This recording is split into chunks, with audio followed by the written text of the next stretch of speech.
Hey everyone, ever feel that pull, that desire for just a little more cash? It's a common feeling, right?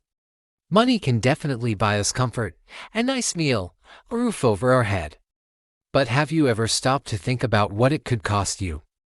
I'm not talking about dollars and cents. I'm talking about something far more valuable, your soul. The Bible gives us a really stark warning in 1 Timothy. It says, "For the love of money is a root of all kinds of evil." Notice it doesn't say money itself is evil. Money is just a tool. It's the love of it, the obsession with it, that becomes a trap.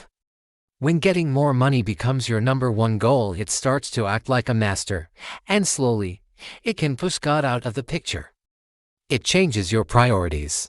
It can blind your heart to what truly matters, harden your conscience when you have to make tough choices, and teach you to value profit over people. I've seen it happen. People gain incredible wealth, but in the process, they lose their peace, their integrity, their family, and even their faith. They have everything they thought they wanted, but they feel empty inside.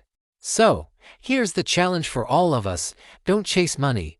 Instead, seek God. Trust that He is our provider and that He will give us everything we truly need. Let Him be the master of your heart, not your bank account.